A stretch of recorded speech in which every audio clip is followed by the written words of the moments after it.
Take a breath, everybody.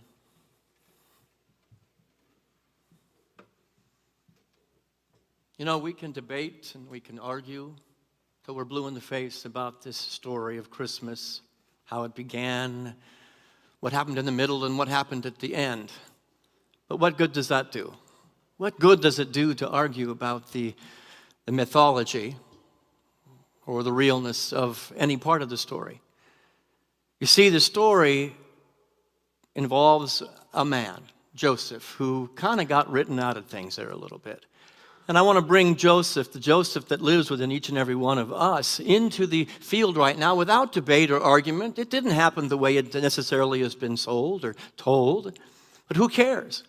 Did it happen exactly the way we have forever celebrated the holiday? I don't really care.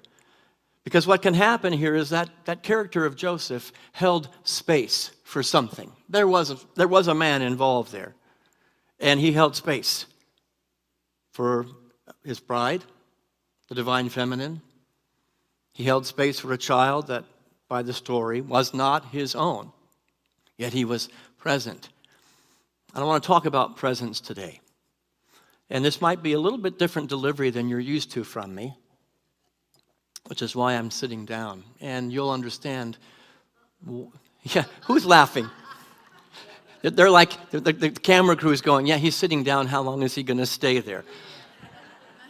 But I want us to be fully present, and I want each of us to get in touch with the divine character of Joseph within us that is being called in our life, in our humanity, on our earthly walk, to hold space. And you're going to come up against people that it won't be easy. It won't be easy to love. You are called to hold space anyway. You're called to be the presence of love anyway. Anybody know the name Gary Zukav? Yes, heavy hitter in all kinds of movements, not the least of which is our movement, Unity, New Thought. I remember the first time I got to meet Gary Zukav, I'd read his book, The Seed of the Soul, and the Dancing Woolly Masters, and was blown away with the concepts out of that man's mind. And he was introduced. I was playing music, but when Gary Zukav was brought to a stage of about 1,000 people in the audience, I was so excited to meet this great master, this incredible thinker. And the introduction they gave him was flowery. Oh, it was like, this is going to be the best night of my life. Everyone paid money to be there to hear Gary Zukav speak. And then Gary came up after the introduction. And literally, I won't do it for as long as he did it, but it was about 5 minutes. This is the way Gary Zukav greeted the crowd.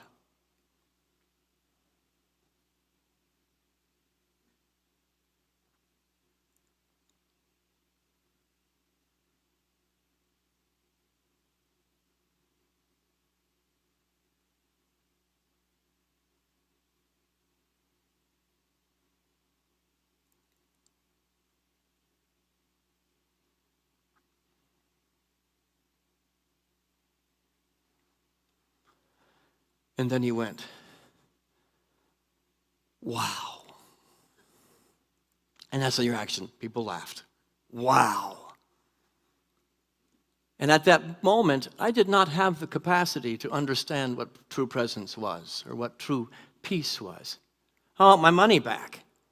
Where are all the profound words that this man had to offer? I had my notebook ready to take the notes, and for 5 minutes, all he did was look at us.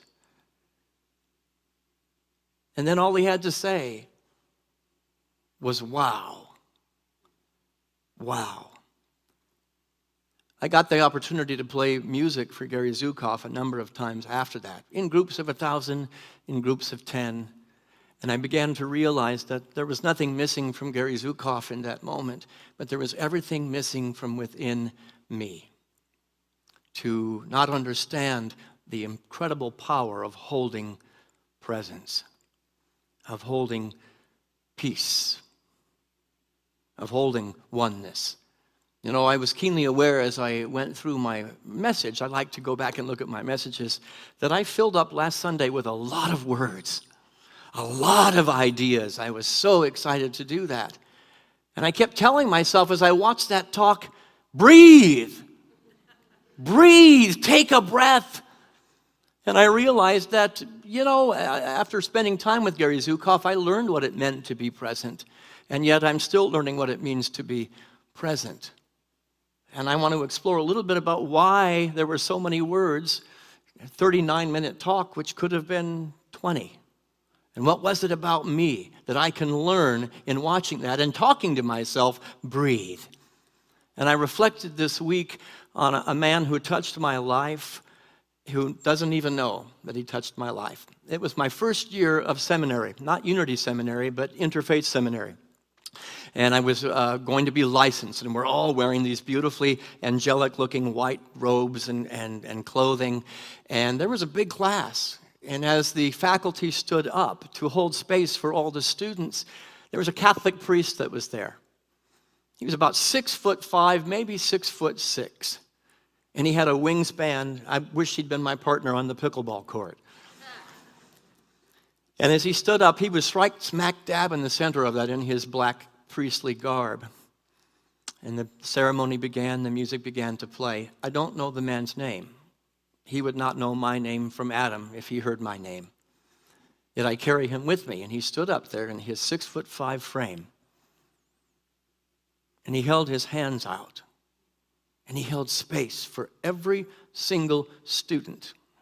The ones he liked, the ones he didn't know, and the ones he didn't like.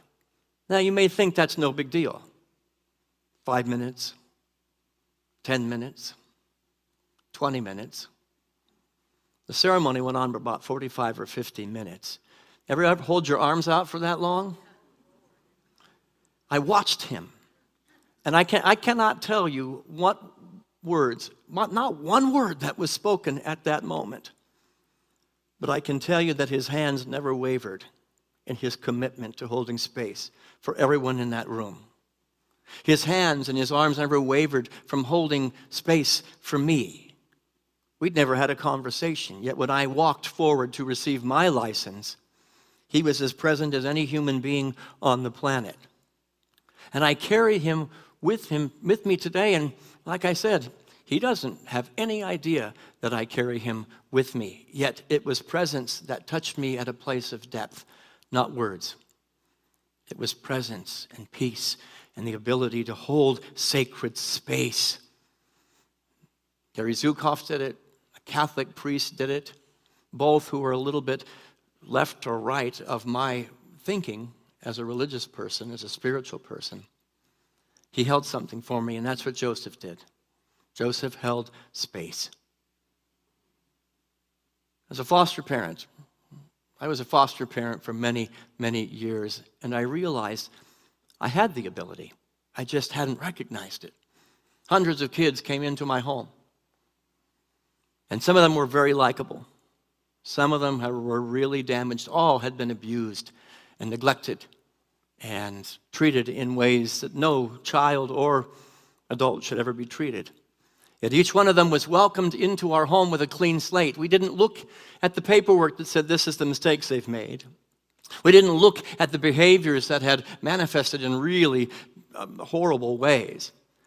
We held our arms open to these children, and we said, come home. Come home. And you'd think, well, it was an instantaneous healing. Suddenly all the years of abuse and all the years of pain were healed the minute they came into our lovely home and were welcomed in with loving parents. I would love to say that life was that easy. It wasn't. But week after week, month after month, and some of those kids, it took a year, 2 years. But they began to trust again. To trust that open arms meant open arms in this place. It wasn't a closed fist. It was an open hand that was not going to close. And I realized that I had the capacity. I did that, and I didn't recognize it. And so today, I want to challenge all of you. There's gauntlets going to be thrown down. Do you have the ability to live with your arms up for as long as it takes? For humanity? For yourself? For that difficult person in your life? For those that are experiencing war, those that are perpetrating war, do you have the ability to hold your hands up as long as it takes and to welcome them home into your heart? And where is the edge of you closing that home? The healing will never happen. Anybody ever put a timeline on the healing? These kids should have been fine by now. They've been in this beautiful home with loving arms for 2 weeks. 2 weeks cannot erase a lot of pain. My mic is what? It's a little off? Okay, well then I'll pick up. Let me do this one. The minister is a little off too. Is that better? Okay, let's go back to the beginning. No. And here's what I learned from these three experiences, that no person, no matter the person likable, known, unlikable, we can hold space for them. That's what Advent is about, holding space. That's what Joseph was about. That's what a foster parent's about, holding space. That's what Hanukkah is about, holding space. I don't know about you, but I think the world needs a lot more presence than presence at this time of year. Have you noticed that? We're all about filling the space, like a minister doing a 39-minute sermon. We're filling the space. Why is that? What's missing within me that I feel like I have to give more? Can I be more Gary Zukav-like and just experience the wow of being present to each other? Oh, that's not enough. Why isn't it enough? It has to be enough, because there aren't enough presents. There aren't enough lights and trees and ornaments. There aren't enough candles to light that's going to take away the pain of anybody, any child, no matter how young or old. Our job is to hold presence. Sit with that for a moment.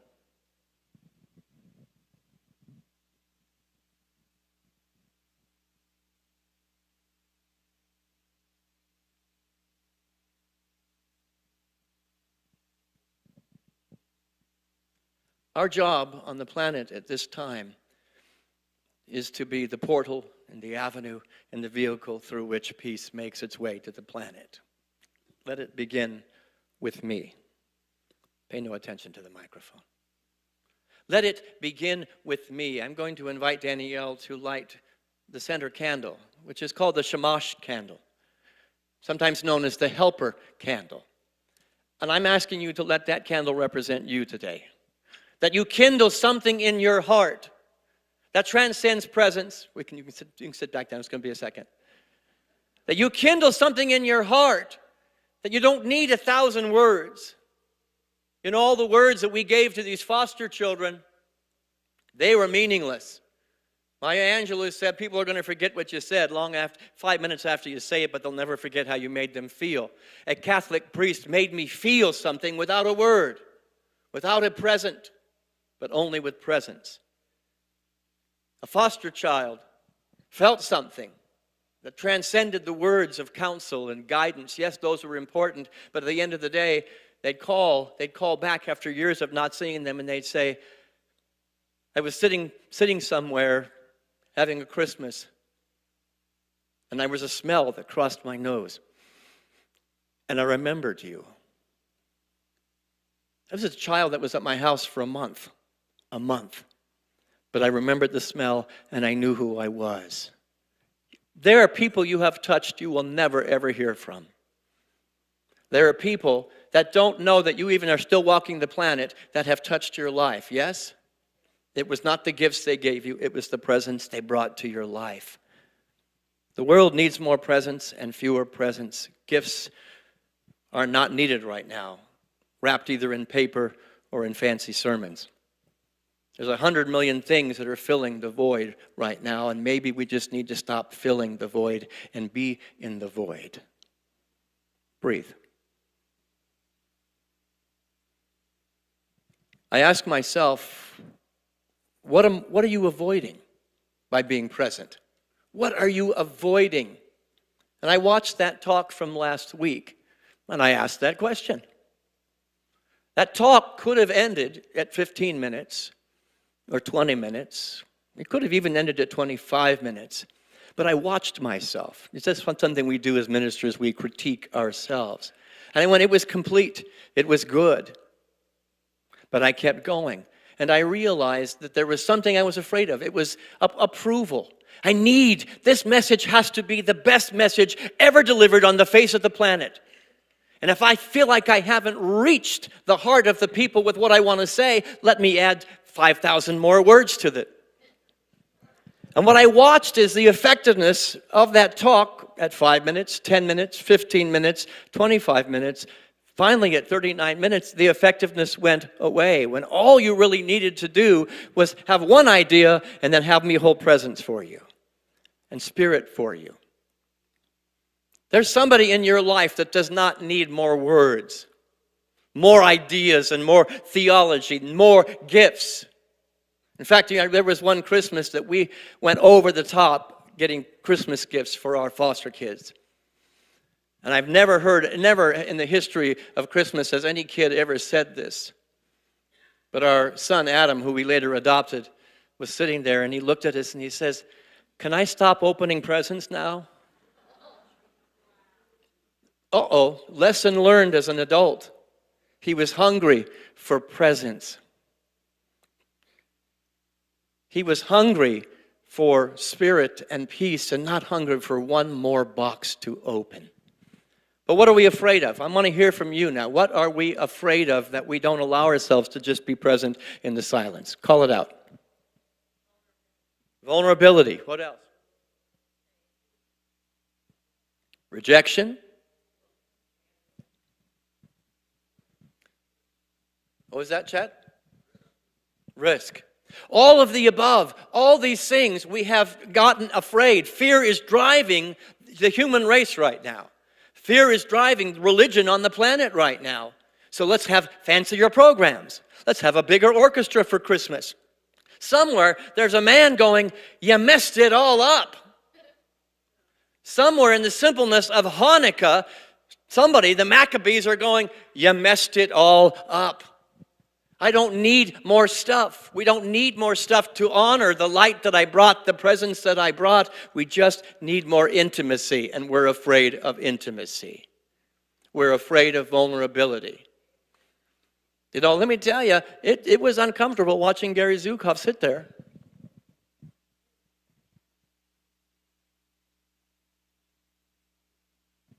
But eventually the room got to the wow. I want the human race to get to the wow, and I want Unity North to lead the charge to the wow. The miracle. It's the miracle of all these holidays. There's like 18 holidays in the month of December that are celebrating light.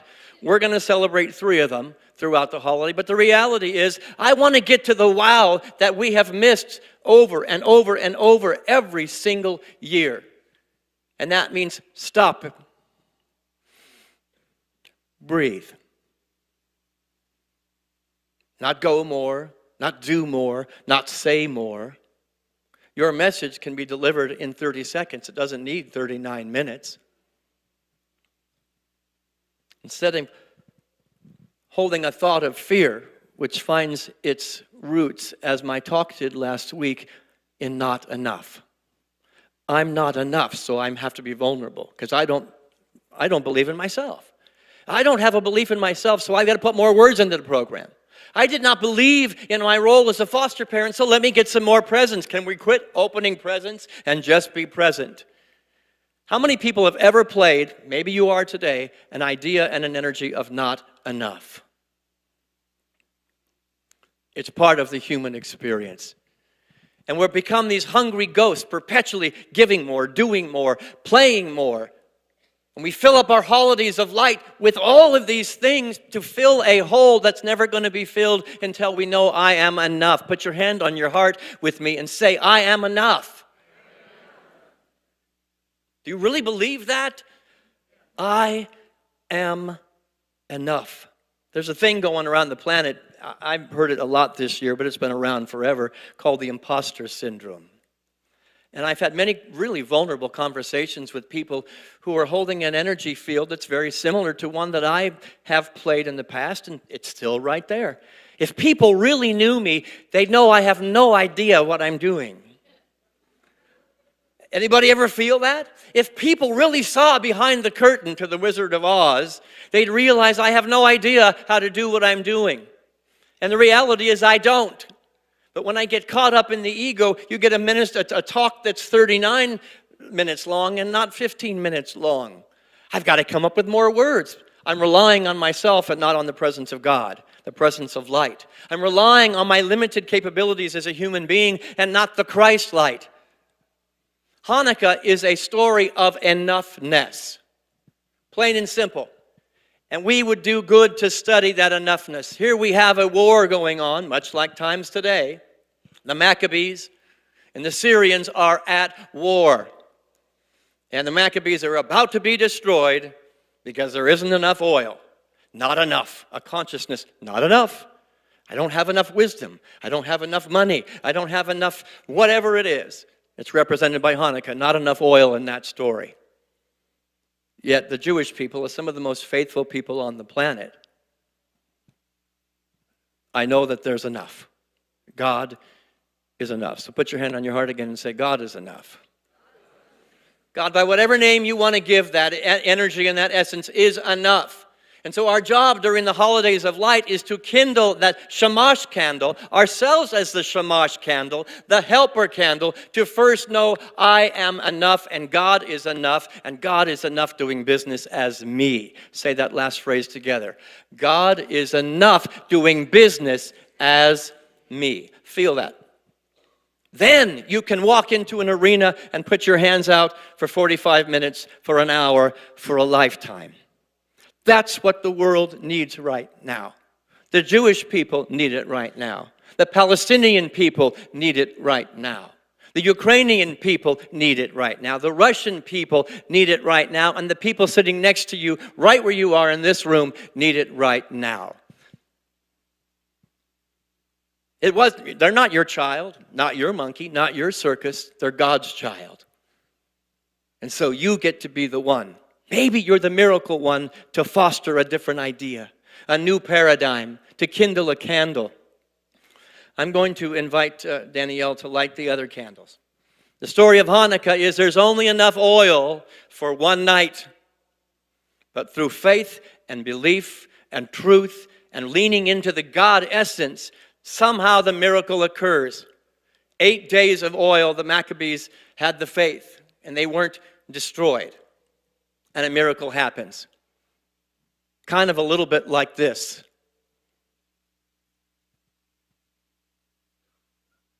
Wow. Wow. Our job during this season of light, Hanukkah, Advent, Kwanzaa, and the other celebrations of light, is to know that there is enough fuel in a higher consciousness and a higher vibration. There's enough fuel, enough love, enough light, enough life in you when you partner with that divine essence to have the wow that we're all seeking, the miracle that we're all seeking. And it's not going to come through more doing, it's going to come through more being. Yes? Take a breath with me.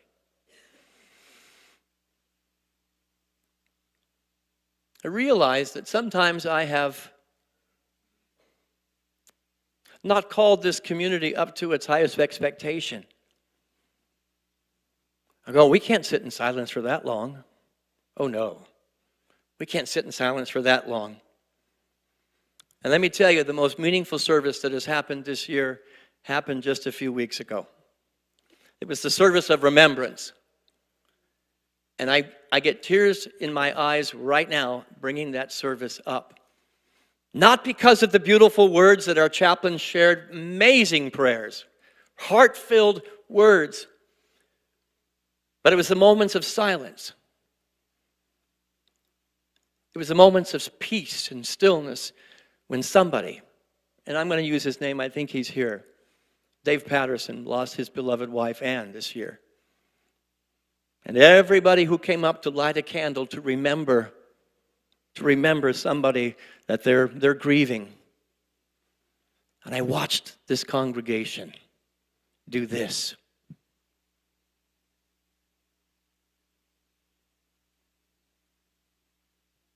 You know, we're a bit of a restless group at Unity North, and any given service, somebody gets up and is walking out, walking in.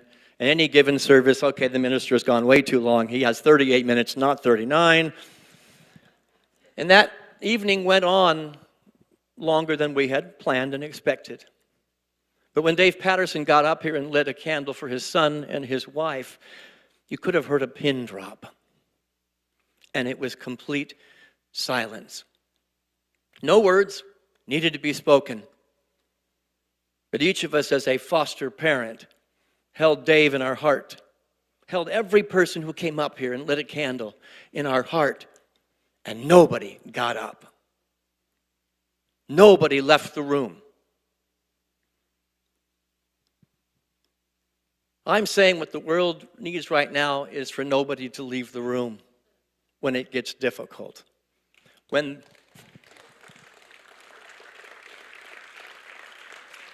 Nobody needs to leave the room when it gets ugly, or when the child before you, whether they be 10 or 80, needs you to hold the space for them. And when you're watching the news, you don't know those people. They will never know you, but you can be the container of Hanukkah, the container of enoughness, a container. I can't possibly make a difference. My little prayer won't make any difference at all, so we get up and leave the room. Let me tell you, whether it made a difference to Dave Patterson that night or not, I sat here and it made a difference to me, and I go, I want more of that. I want to channel the inner Gary Zukav. I want to be so present that I'm awestruck. And I go mute with the wow that we truly belong to each other. That's what this is about. Each of those candles was lit. There are 8 people in your life that need you to know that you're enough, and then go light their candle. You need to be the helper. God, it's like Santa's helper. We used to tell the kids, oh, well, that's not the real Santa. That's Santa's helper. Well, guess what? You get to be Santa's helper, Jesus' helper, the Maccabees' helper. You get to be the helper for those that maybe don't show up the way you think, but they need your light and they need your presence. I am of Irish heritage. Many of you know that. I can't tell a joke without falling into an Irish accent. But in my heritage, I also reflected in my meditation preparing for today. Anybody ever heard of the doorway of reconciliation? You were on the trip with us. There is a doorway that hangs in the middle of St. Patrick's Cathedral. And again, at the time, the world was at a place of war. The Fitzpatricks and the Barretts were at war, 2 families fighting. And this fight was going on and on and on, much like what's happening in Ukraine, on the Gaza Strip, and in the hearts of many people. There was war going on. And the Fitzpatricks chased the Barrett family into St. Patrick's Cathedral, and both sides were realizing this has gone too far. What have we done? This is so ugly. So the Fitzpatricks said, come out. This is the end of the war. And I remember a foster child coming into our home and having me say, it's okay. The war's over. You're safe now. Well, every foster child said, yeah, right, you're just one more adult that's calling me out and lying to me. And this is what the Barretts said in Ireland. There's no way I'm coming out there. It's a trap. And so what the Fitzpatricks did still touches my heart. And they had somebody go and drill a small little hole in the front of St. Patrick's Cathedral. And then the leader of the Fitzpatrick family took off his weapons and his armor, and he walked to that door, and he put his hand through. Now, that takes guts. It takes courage. He could have lost his hand. And I would love to tell you that there's no risk in you holding space for people, extending your hand. But the war stopped in that moment as the leader of the Barrett clan reached out. They shook hands, and it stopped in that moment. I want the holidays that we're celebrating to be the extending of a hand. And you saw on the marquee, be the first person who has the guts, who has the courage to not leave the room, but to walk up to the front door and put your hand through. Enough is enough is enough. We want wars to stop in Ukraine and Israel. I want wars to stop in our conversations over lunch today.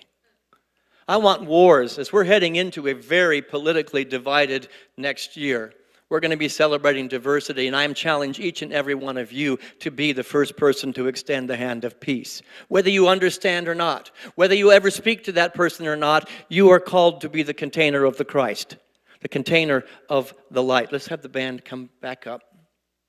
To be the courage to know that you are enough. And to know that your children don't need more boxes to open.